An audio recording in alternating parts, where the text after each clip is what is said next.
pribadi, Pak Muldoko tetap punya posisi Kepala Staf Presiden.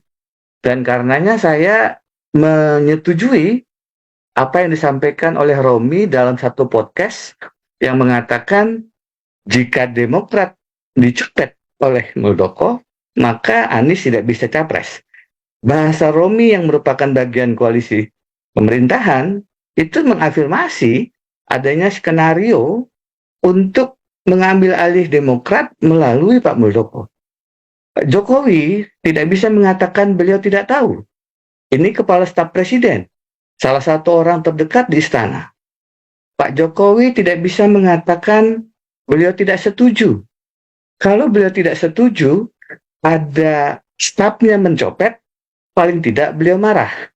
Normal pula kalau di reshuffle.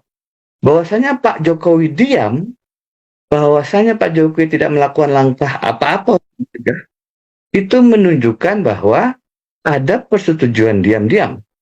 Nah, ini tidak bisa dilepaskan juga dari kalau Demokrat berhasil diambil Muldoko, maka lagi-lagi pencalonan Anies Baswedan terganggu. Itu yang saya lihat sebagai bentuk cawe-cawe. Pertemuan ketua umum partai di istana itu satu hal yang bisa diperdebatkan secara etika. Tapi ada langkah untuk mengganggu kedaulatan partai, mengambil alih Partai Demokrat, itu bukan hanya pelanggaran etika. Itu termasuk kejahatan yang dalam konteks hukum tata negara, itu bisa menjadi pintu pemakzulan pemberhentian presiden karena sudah melanggar impeachment articles.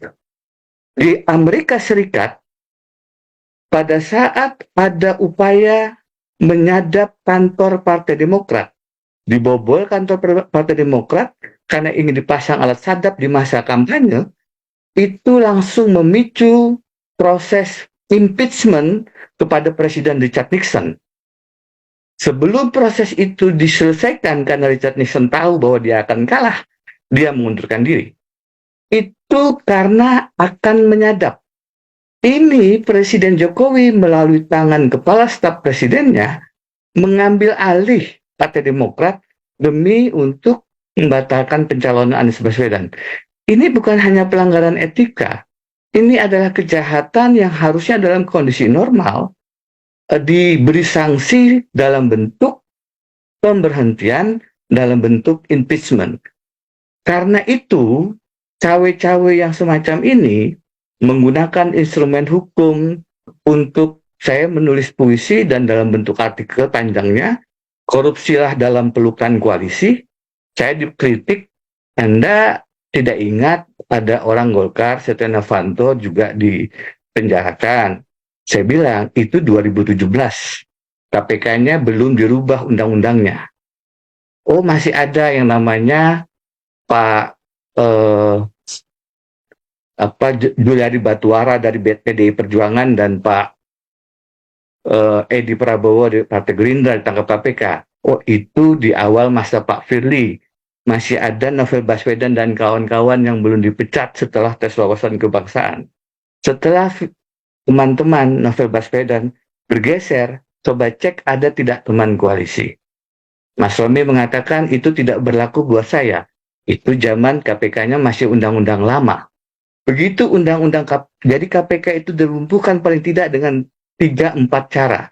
Satu, undang-undangnya dirubah dengan meletakkan KPK di bawah presiden, kehilangan independensi.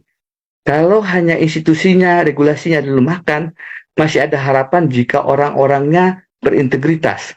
Diletakkan orang yang secara etika bermasalah. Sudah pernah disidik, punya etika, bertemu dengan orang yang berperkara. Bahkan dijatuhkan hukuman berat, keburu ditarik. Disurati oleh KPK pada saat proses fit and proper test, tak terpilih. Sekarang ada masalah gratifikasi helikopter, ada dugaan pembocoran dokumen rahasia di Kementerian SDM, dan seterusnya. Seandainya masih dipertahankan orang-orang pejuang-pejuang yang telah merelakan satu matanya tempat kita berutang kepada Novel, mungkin masih ada harapan.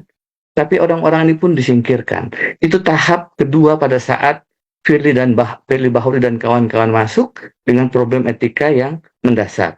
Tahap ketiganya ketika Novel Baswedan dan kawan-kawan dikeluarkan. Tahap keempatnya ketika MK menggenapi dengan memperpanjang masa jabatan 1 tahun. Kenapa? Agar masih bisa mengawal proses pilpres. Argumentasi MK pada saat mengatakan perpanjangan 1 tahun adalah supaya sama adil buat semua 5 tahun. Padahal Hakim MK sendiri masa jabatannya bisa sampai 70 tahun umurnya atau 15. Kalau begitu samakan. Kenapa mereka tidak menyamakan 5 tahun juga? Mereka katakan supaya Jokowi DPR tidak memilih 2 kali di 2019, 2023, maka digeser ke 2024. Argumentasi yang lagi-lagi lemah. Karena di 2024 pansel harus dibentuk 6 bulan sebelum masa jabatan berakhir. Artinya di Juni 2024. Artinya yang memilih pansel tetap Presiden Jokowi. Yang melakukan fit and proper test tetap Presiden Jokowi. Kenapa Mahkamah Konstitusi sedemikian teledor blunder membuat argumentasi? Ya tadi, karena Firly dan kawan-kawan masih diperlukan untuk mengarahkan pedang keadilan yang harusnya tertutup matanya, memilih siapa yang ditebas, yaitu lawan oposisi, dan memilih siapa yang dilepas, yaitu kawan koalisi. Nah, dengan menggunakan instrumen hukum yang semacam ini, dengan melakukan cawe-cawe kedaulatan partai politik, dan itu cawe-cawenya bukan hanya pelanggaran etika, tapi dalam kondisi normal harusnya adalah kejahatan impeachment artikel yang bisa menjadi pintu masuk pemakzulan, ini menyebabkan pilpres kita menjadi problematik kalau dilihat dari sisi prinsip free and fair, jujur dan adil. Karena itu, harusnya cawe-cawe yang saya tulis pertama kali setelah Lebaran itu tidak boleh dilakukan karena Presiden tidak boleh menunjukkan keberpihakannya. Beliau itu harusnya menjadi wasit yang netral dalam proses ini. Sebagai pribadi, beliau bisa punya preferensi. Tapi Presiden dengan instrumen dan dengan segala kekuasaannya, itu tidak boleh disalahgunakan untuk memberi preferensi kepada Prabowo atau Pranowo sambil memberikan resistensi kepada Anies Baswedan. Baik. Kalau kita melihat apa yang terjadi sekarang, cawe-cawenya ini menyebabkan Presiden sudah mulai merusak prinsip bahwa Presiden itu harusnya dipilih secara langsung oleh rakyat, bukan ditentukan oleh kerja-kerja politik praktis yang imparsial, yang partisan dari Presiden Jokowi. Itulah cawe-cawe yang harus kita lawan karena bertentangan dengan konstitusi. Baik, terima